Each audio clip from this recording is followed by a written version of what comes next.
night. No other foe or force can match their might. The once great people of this world now hide in fear. All chaos shaken by the power of sword and spear. The black-clad armies of the Dark One now draw near. But in the distance, the sergeant and the bear appear. Great heroes of past the law, no power has seen before. Wings spread far across the sky, marching across the great divide to save the world from deterioration, to end the age of annihilation. Great heroes of past the law, no power has seen before. Wings spread far across the sky, marching across the great divide to save the world from deterioration, to end the age of annihilation. Legions of Romans stand and let their arrows fly. The roaring of dragons and machines pierce the sky. Secret agents and the generals they defy. Swarms of orcs and samurai raise their banners high. In the wake of death only one man stands alone. The sergeant raises his sword high silver shone. He condemns the chaos the war not his has sown. He stands longing for the day he may return home. Great heroes of past and law, no power has seen before. Wings spread far across the sky, marching across the great divide to save the world from deterioration, to end the age of annihilation.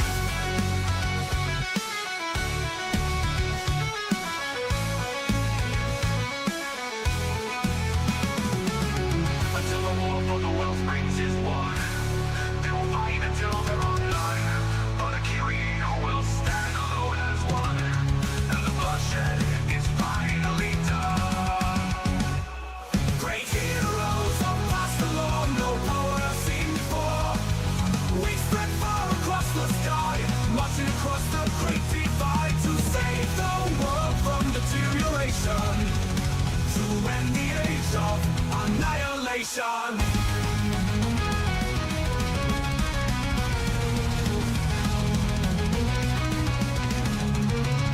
Great heroes of past the law, no power has seen before. Wings spread far across the sky, marching across the great divide to save the world from deterioration, to end the age of annihilation, to end the age of annihilation, to end the age of annihilation, to end the age of annihilation, to end the age of annihilation.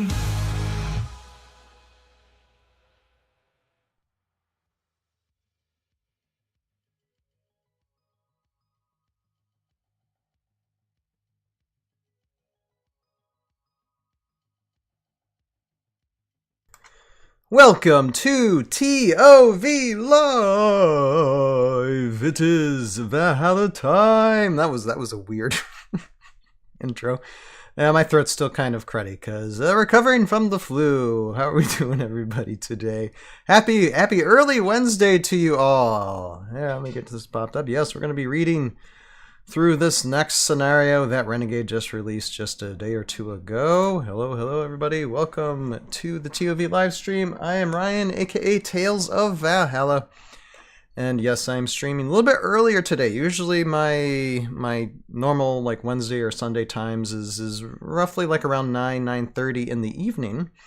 But I'm currently in a semi-empty house, so I'm able to do this a little bit earlier today. So what's gonna be an interesting thing today, we're gonna have a double header today. So first we're gonna be like this first hour, we're gonna be reading through the scenario. I'm gonna give an evaluation on it through the story and the scenario that Renegade produced. And what was it called? Blizzard Blitz? I think it was called Blizzard Blitz.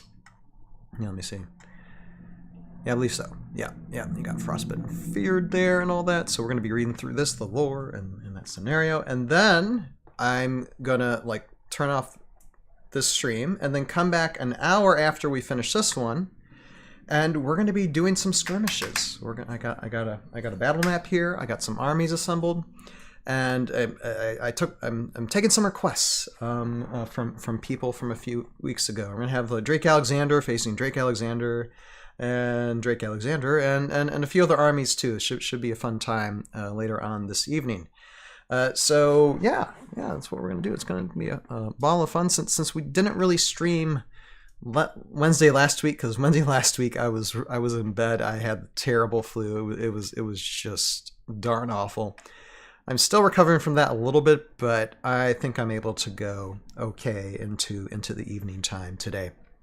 So with that being said, how about we get started with the reading of here. So we're going to do the lore version of this scenario, and we got like actually 3 pages of lore. Vision of conspirators, vision of Voidwing's crew, and on the bottom here, in case you missed it, from the pen of Shiori. So we'll read through these 3 things. Hopefully reading through all this shouldn't take any more than an hour. We'll see. And all right, I'm gonna cough. I'm gonna cough here. Hold on a second. I'm gonna mute my microphone a second. Hey, we'll see how long I can keep up the talking. I haven't had like any like strong medication in like a day and a half, and I still feel half terrible. Well, not half terrible. I maybe I'm like at 80 or 90%, better, but it's still kind of lingering. That flu was pretty awful, but I think I'm good enough to do what we need to do tonight. So let's get started with this. So okay, scenario, and I'll just bring this back up again. So scenario 6, Age of Annihilation, Blizzard Blitz. That's what we're going to start with. Let's first get to the lore. So we'll just start from the top. Vision of conspirators, and I'll read through all of these, and then and without any comment, and then I'll read through them again with comment. So we just get the gist of it. So Vision of conspirators. Leviatak's cadre follows the swiftly fading footprints of the pirates. Without Nirak's tracking skills, the trail would have gone cold days ago. Now reaching the northeast border of Lar, it is clear this crew is using the snowstorms to make a stealthy trespass into Nostraland, to sabotage Jandar himself. Raylan was right, she thinks to herself. This freezing tempest makes effective cover for an incursion into Jandarian territory. The bottled venom will not reach its original mark. While Jandar's demise will have its time, it shall not be brought by this veil of vile liquid. This toxin has a better use, and the tarnished legacy of a cruel lord like Ukar is more deserving of its torment. After decades of overextended attacks and single-minded plans, a draught of liquid paranoia could erode the remaining dregs of goodwill Ukar maintains amongst the most loyal of the Bleakwood tribes. Without his supporters, a new dynasty shall rise, a dynasty unshackled by the failures of its preceding lord, a dynasty born from a few fateful drops of this mysterious poison. Leviatak keeps this ambition kindled, warming her against the icicles clinging to her armor. The final element for her plans should be easy to obtain. A few untrained scoundrels will stand no chance against her most trusted warriors. Interesting. Okay.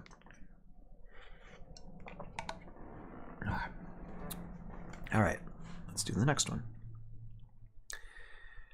Vision of Voidwing's crew.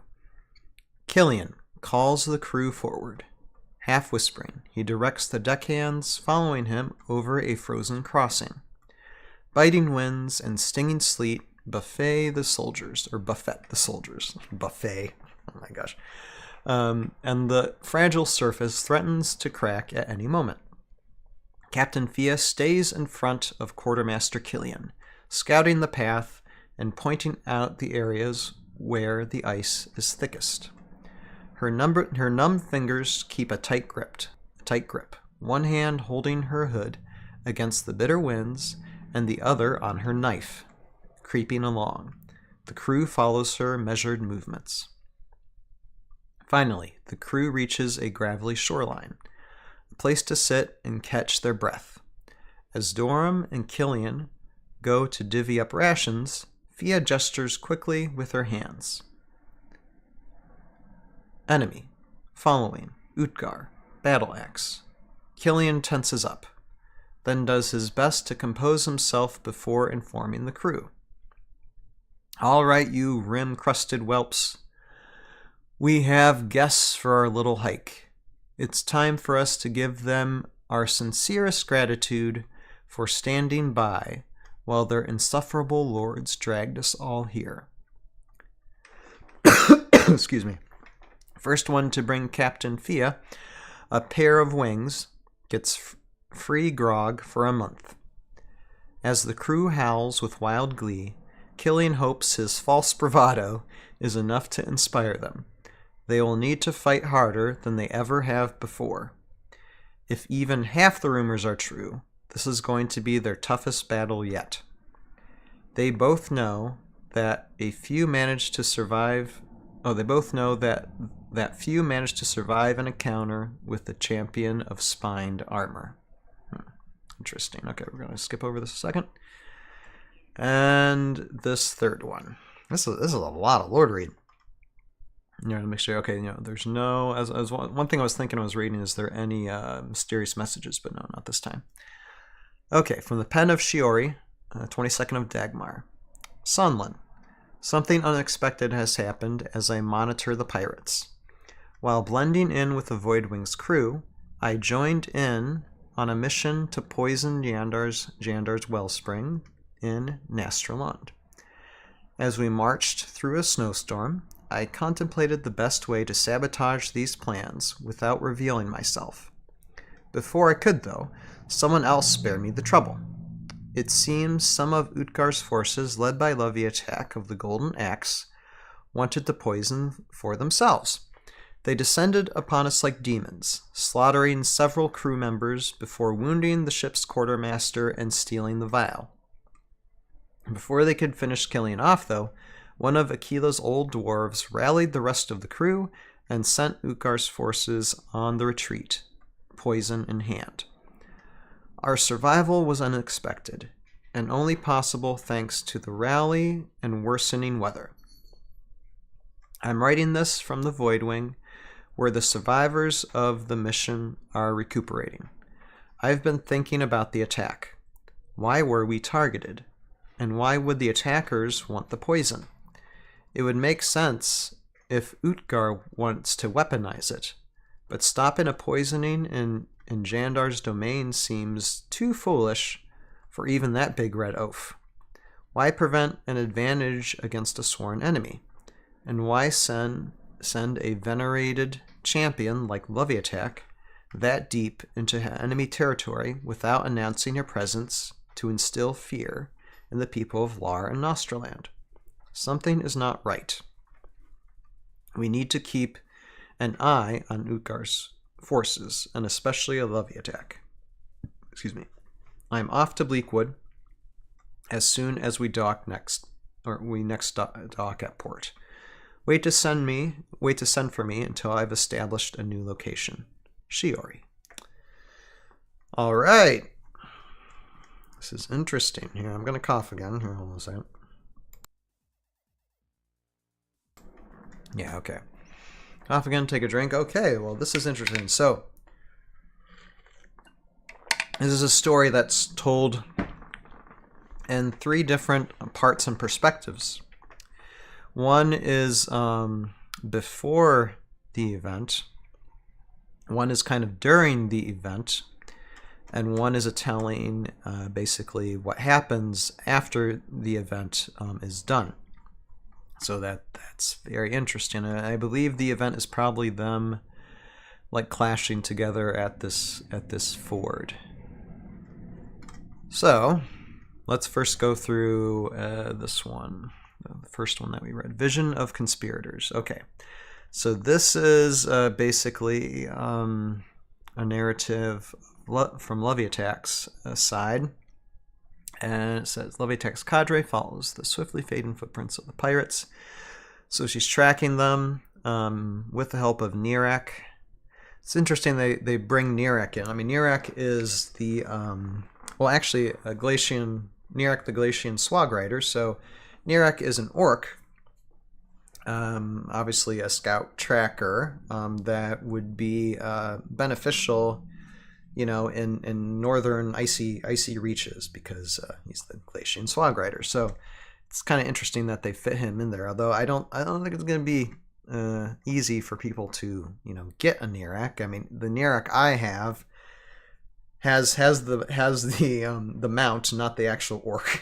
Or is that no? Has like the swag, but not the orc mounted on top of it. That's what I want to say. Still usable, but you know, it's a hard one to find if you're not trying to spend so much money.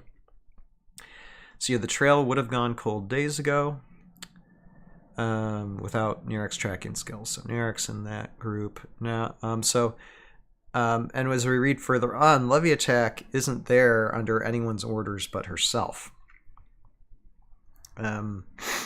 Now reaching the northeast border of Lower, and if you want to know where Lower is, there is Lower right here, and we're talking northeast. So northeast would be like right here, into Nostraland, because Nostraland is where Yandar's territory is. Utengard is mostly where Utgar resides, right there. So you can see how close they kind of actually are. They're just kind of like you know, couple civilizations away from each other. But Laur is basically a wasteland. It used to be, you know, filled with cities and stuff, and now it's just a bunch of ruins, a ruined mess. But they're kind of like in the northern regions here, where there's more chance to get ice and snow, as you can see by the highlight here on the top of this map. Let's see here. Okay, and this crew, so she's talking about pirates, is using the snowstorms to make a stealthy trespass into Nostraland. So they're trying to invade Nostraland to sabotage Yandar himself. So this tells us something important. Just because some Valkyrie generals have been poisoned, not all of them have. At least according at this time, it means Jandar is not currently poisoned, at least not by the pirates, and neither is Utgar. Although it seems like there are two forces that are trying to get them poisoned, and so Raylan doesn't seem like Raylan's part of this group either, because, she thinks about Raylan, doesn't necessarily mean that Raylan's in this group. It says Raylan was right, she thinks to herself. Or it can indicate that, yes, Raylan is in this group. Raylan was right, she thinks to herself. The freezing tempest makes effective cover for an incursion into Jandarian territory. The battle venom will not reach its original mark, while Jandar's demise will have its time. So she's still planning to take care of Jandar sometime. It shall not be brought by this vial of vile liquid. So we're still doing the bottle thing. This toxin has a better use, and the tarnished legacy of a cruel lord like Utkar is more deserving of its torment. So what we're looking at here is the development of a coup. Looks like, and this is one thing when it comes to Utkar. Especially when I was developing things within Tales of Valhalla, even though most of the Valkyrie generals aren't involved in the storyline of Tales of Valhalla. I always imagined Utgar's forces always were finding ways to backstab them or turn against them, or to gain the upper hand. They serve them, But if there's ever a chance for them to overpower him or gain their own power and reject him, they take it. And this seems like the attitude of Leviatak herself. So that's interesting. Let's see here. It says the bottle of venom with Chandra's demise. After decades of overextended attacks and single-minded plans, a draught of liquid paranoia could erode the remaining dregs of goodwill Utgar maintains amongst the loyal of the Bleakwood tribes. So this shows that Utgar's leadership is waning anyway, and, although I think it's kind of funny that you're asking, you're plotting to get a mad tyrant even more mad and crazy, not if that he's already not crazy enough. You want to give him this special poison, but I mean, this poison will eventually kill you. It drives you, as far as I know, from what I understand, it drives you insane, and then ultimately you die. So yeah, it's although since it's already known, like already enough people know about Valkyrie generals being poisoned, they would have to know someone's making a play. But okay. Maybe I'm thinking too much into it. Leviatak keeps this ambition kindled, meaning I'm pretty sure that means she's keeping it to herself, warming her against the icicles clinging to her armor. This final element for her plans should be easy to obtain. A few untrained scoundrels will stand no chance against her most trusted warriors. That's interesting. So see, she's leading an army, probably a small army, to get after these pirates. Now let's move on to the next one. Vision of the Voidwing's crew. Killian calls the crew forward. So now this one was them tracking the pirates, and this one is the pirates noticing them and getting themselves ready for a fight. Killian calls the crew forward, half whispering. He directs the deckhands, follow him over the frozen crossing. Biting winds, stinging sleep buffet the sailors, and the fragile surface threatens to crack any moment. Yeah, so the pirates are kind of crossing into from Lower.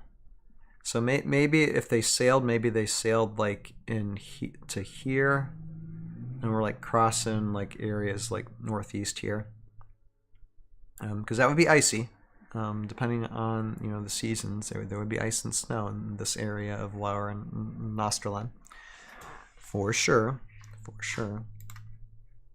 Captain Fia stays in front of Quartermaster Killian, scouting the path and pointing out the areas where the ice is thickest. Excuse me. Her numbered fingers keep a tight grip. And this kind of shows rates that they, even the pirates don't trust each other. Her hand holding her hood against the bitter winds, the other on her knife, creeping along. The crew follows her measured movements. Finally, the crew reaches a gravelly shoreline, a place to sit and catch their breath. As Dorm and Killian go to divvy up rations, Fia gestures quickly with her hands. So maybe she's like gesturing towards it seems like Killian. And this is one thing too. It seems like Fia is making gestures because Fia doesn't talk. Otherwise, she would be talking. Either that, or she just wants to keep quiet. Although I don't think pirates are like experts in stealth, with the exception of maybe Fia. Enemy following Utgar, battle axe. Killian tenses up, then does his best to compose himself before informing the crew. I imagine Killian is just being like the opposite of Fia here. I mean, he's just bombastic type of pirate.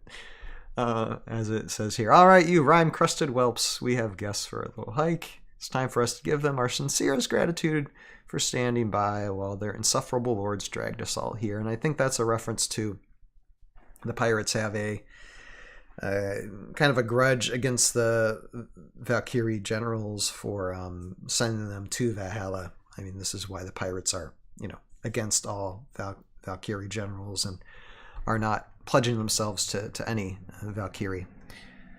First one to bring Captain Fia a pair of wings gets free grog for a month, which all pirates would be happy. Yay, yay, alcohol. We need the alcohol. As the crew howls with wild glee, Killian hopes his false bravado. So, I mean, Killian is all show, but he probably is like saying this very, very, very nervously, is enough to inspire them. They'll need to fight harder than they ever have before, if even half the rumors are true. Yeah, going up against Levy Attack. I mean, and I don't know what the scenario is going to be, but if you have even Fia and Killian and some of the pirate squads up against Levy Attack, minions of Utgar, Raylan, that's a tough army to beat for pirates. I mean, Levy Attack is quite good. I mean, I've played those a few times. They both know that few manage to survive an encounter with the champion of spined armor.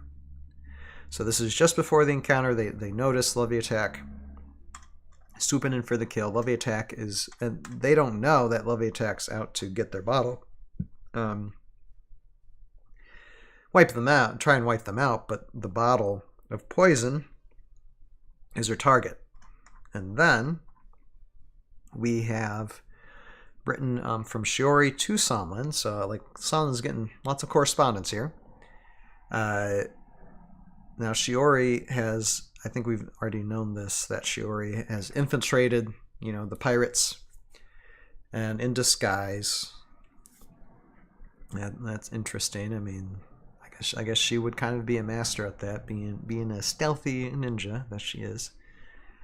And she writes, Sonlen, something unexpected has happened as I monitor the pirates while blending in with the Voidwing's crew. And okay, here's that. Who wants a Voidwing pirate ship, type deck or some type of battle build playset you could build out of terrain pieces? I'd take it. I don't care if it costs 100, 150. I buy it. I'd buy it. That would be cool to have a Voidwing terrain set. I joined in on a mission to poison Jandar's wellspring in Nostraland as we marched through a snowstorm. I contemplated the best way to sabotage these plans without revealing myself. So she followed along with them, but she obviously didn't want Jandar poisoned. But while she was figuring out what to do, so before I could though, which could have revealed herself to them, to be perfectly honest, someone else spared me the trouble. It seems some of Utgar's forces, led by Levy Attack of the Golden Axe, wanted to poison for themselves. They descended upon us like demons, slaughtering several crew members before wounding the ship's quartermaster and stealing the vial. Before they could finish killing off, though, one of Akila's old dwarves, and we know what dwarf that is, that's Dorm, rallied the rest of the crew and sent Utgar's forces on the retreat, poison in hand.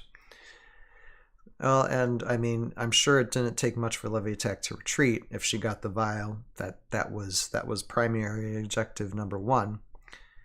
Our survival was unexpected and only possible thanks to the rally and worsening weather. Okay, yeah, probably Utgarians don't love the cold too much. I'm writing this from the Voidwing, where the survivors of the mission are recuperating. I've been thinking about the attack. Why were we targeted, and why would the attackers want the poison? It would make sense if Utgar wants to weaponize it, but stopping a poisoning in Jandar's domain seems too foolish for even that big red oaf. So she's trying to think about, okay, why did this happen? Was this directed by Utgar or some other reason? Why prevent an advantage against a sworn enemy? And why send a venerated champion like Levy Attack that deep into enemy territory without announcing her presence to instill fear in the people of Lar and Nostralan? Something is not right. We need to keep an eye on Utgar's forces, and especially Levy attack. I'm off to Bleakwood as soon as we dock at next port. Interesting. Wait to send for me until I've established a new location. So it seems like at the end of this that her being a spy is done, and she's going to like get out from where, you know, from her undercover life as a pirate, and maybe this will mean that Shiori will join Sonlen on his quest, and that they'll team up. That would be kind of cool. But yeah, that is 3 pages of lore of this type of storyline of this event that happens. So pirates were given a directive to poison Yandar, and Levy attack intercepts them and steals the vial of poison for her own uses. Some pirates survive because Shiori was among them, and she survives as well as a spy. And then at the end of it all, Shiori, you know, is resting and recovering on the Void Wing, and then seems like she's going to leave the pirates and probably join Sonlen sometime after. So that's how things are going so far. I mean, it's a nice little bit of a story, and it's bringing in lots of characters from different realms. I mean, if you count it, you got Shiori, you got kind of like Sonlen receiving Shiori's message. You got Levy attack Utgar. You got this pirate faction, and you got Jandar too. I mean, Jandar is like kind of indirectly mentioned, but it plays a part in it because Jandar was going to be a proposed victim of this poisoning from these pirates. So it's very interesting. I don't know if pirates would have succeeded if Jandar's borders were like so secure, but maybe they had their ways. I mean, maybe Fiabani could have like voided in, you know, to his castle or something. But yeah, so that's looking at this part of lore from this scenario number 6, Blizzard Blitz. I can say my evaluation is it's not bad. I mean, it's a story like from beginning, middle to end, and from 3 different perspectives. Pretty solid. I'm hoping in the future, like as the months continue this year, we get like even more meteor stuff. And eventually they're gonna have to make a book, you know, of all these lore pages and stuff. That would be kind of cool. Just so we have, you know, that collection of them up somewhere. I'd buy it. I certainly would buy it. So that's taking a look from the pen of Shiori in Sonlen's journal keeping of the stories of Sonlen and friends. All right. Now let's get to this. Okay, let's read through the scenario. Okay, so we read all about this story. Now let's see what the scenario that we can actually play with this. So here's the map. Map run Frostbitten Feared.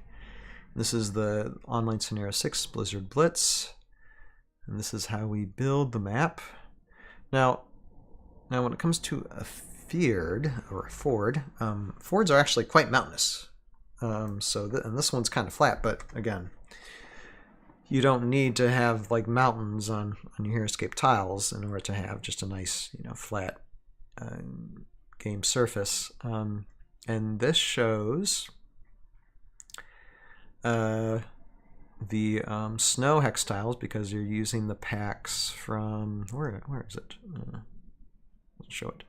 But you see, you got 24 space snow tiles, which we'll eventually get. Some of us already have 7 space snow tiles, 3 space snow tiles. Yes, that you use, and then 1, 2, 3. So 3 levels. You got your ice. You got your water spaces. You got some ruins here. You got the trees with snow, the snow-covered trees. Nice little aesthetic. effect, and let's read through this excerpt here. As the winters last longer and the northern winds push further south, many regions in Valhalla have been drastically affected by decades of war. Even lakesides in the northern regions of Lar have gone from favored summer retreats to treacherous fields of ice. As the sun tries its best to free northern Valhalla from the snow-bleached reaches of winter's overstaying cruelty, the highland fords gradually start to thaw. Once solid ice, patches of the surface now turn into a thin and dangerous screen that coats the top of the waters below. Okay, so just describing, the weather situation in this area of Lar in Valhalla. Hold on a second.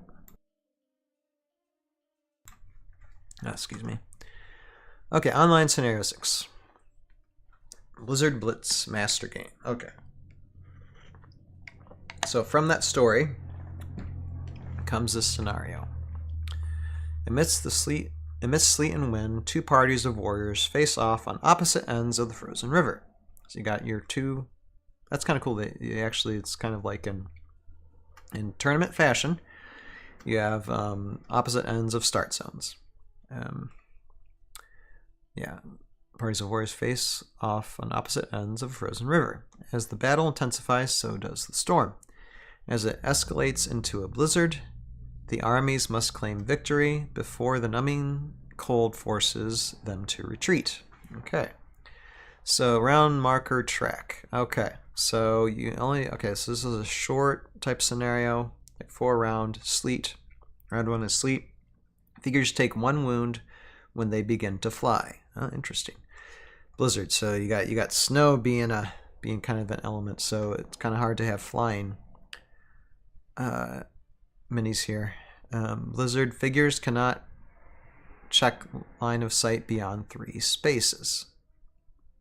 Now my question is, after each round, does each disability in the weather still apply? Like, does sleet apply for round 2, round 3, and round 4, and then does blizzard apply for round 3 and round 4? Would heavy snow apply for the next round 2? I don't know if it says that here, but that's how I would do it. Let's see here. Figures cannot check line of sight beyond 3 spaces. Heavy snow. Snow and ice tiles uses the heavy snowfall and slippery ice optional rules respectively. Wow, so you got to really... And there's a glyph of Dagmar. You got the walls.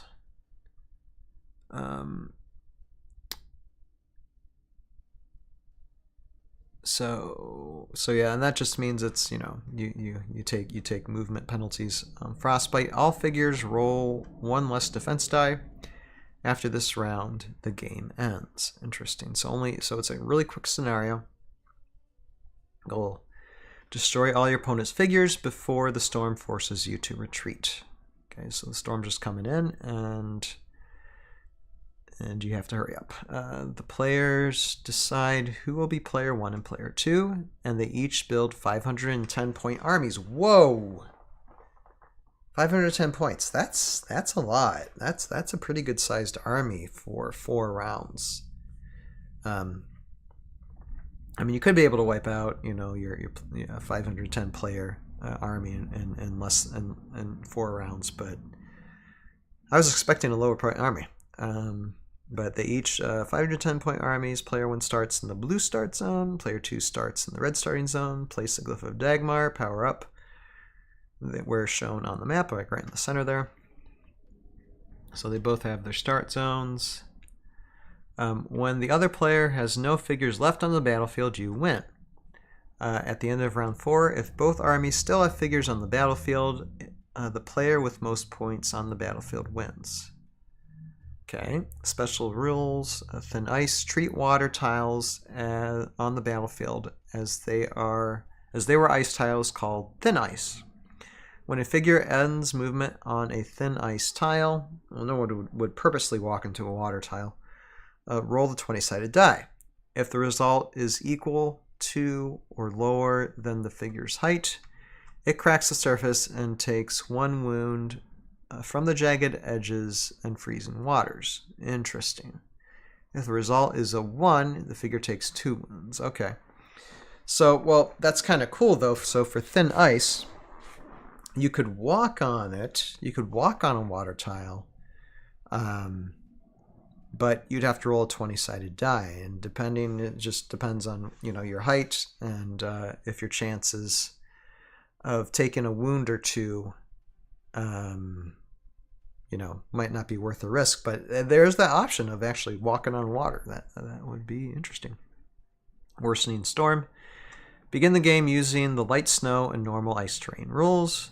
As the rounds progress, the wintry storm intensifies, making the battlefield more dangerous.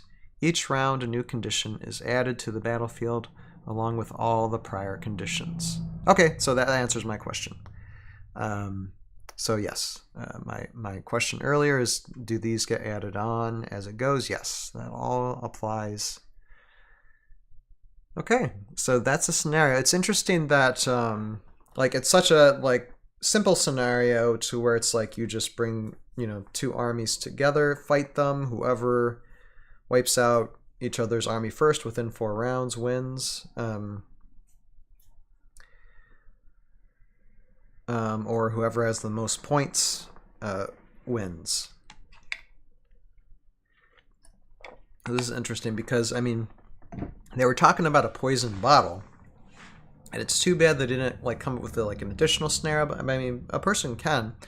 You could have a levy attack led army, along with a Fia Bonnie, Killian, and Doran army on this side, and then levy attack led army on this side. And you could have actually one of the pirates be holding the vial of poison, and levy attack's got to get that vial. But I think it would take more than 4 rounds to get it, and then levy attack might just have to obtain it. As long as they obtain it, then you could take it. It might have been a scenario that might have been too difficult, but it would have been interesting if they would have had something like that as an addition. You're playing into the story, but. It's two big armies within 4 rounds. You got to deal with weather. It's not a bad scenario. Pretty straightforward. Almost tournament style. Pretty simple to do. So I don't think they probably want to overcomplicate things with a poison vial scenario. They were already doing different scenarios already. So yeah, I would probably give this rating a 3 or 4 out of 5. For scenarios, and now I'm just starting to rate scenarios. Should have rated the ones previous, but that's okay. I like it. It just seems very simple, and with the addition of the snow makes it additionally fun. And there's not much lore that is attached to this scenario besides just talking about the weather. But that's how it is. It's really fun that this scenario includes the ice and snow parts of it, and then the snow-covered trees and all that. So that makes it fun. You just gotta mine the ice and the thin ice. I think the thin ice and part of the scenario is kind of an interesting take on it too. Even though normally I try not to step in water at all, but there it is. So. Yeah, that's taking a look at the Frostbitten Ford map and online scenario 6, given to us from Renegade Games for a Heroscape master game called Blizzard Blitz. All right.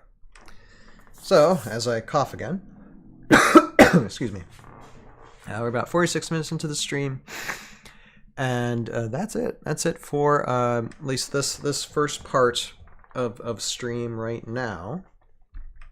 So I'm going to sign off soon. But right now it's almost 6 o'clock. So give me 6, 7, another an hour and a half or so. I will be back online. and have a whole different scenario set up. Like I said, I have a map right here. We're going to be doing some skirmishes tonight, people. I don't know how late into the night I'm going to do it. I'm going to start early so I can finish early.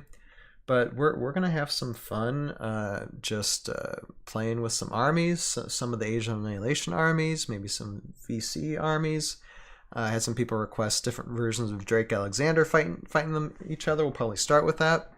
So that'll be kind of fun to do, just to get my mind back into the Heroscape game playing mode. But yeah, I need to take a little bit of break before we do that though, because like I said, so recovering from the flu, so it's still kind of lingering. You can tell that in my voice too. But yeah, we'll definitely do some skirmishes in about an hour and a half. So with that, I am gonna sign off for now. But again, be back in an hour and a half or so, and then we'll do some skirmishes. So let me go sign off here, and I guess I'll just end this by saying, here's looking at that scenario. Woohoo! Can't wait for the next one next month. But yeah, you have a purpose in your life. Find it, pursue it, live it, and we'll see all y'all in about a little over an hour. Later now. Bye-bye.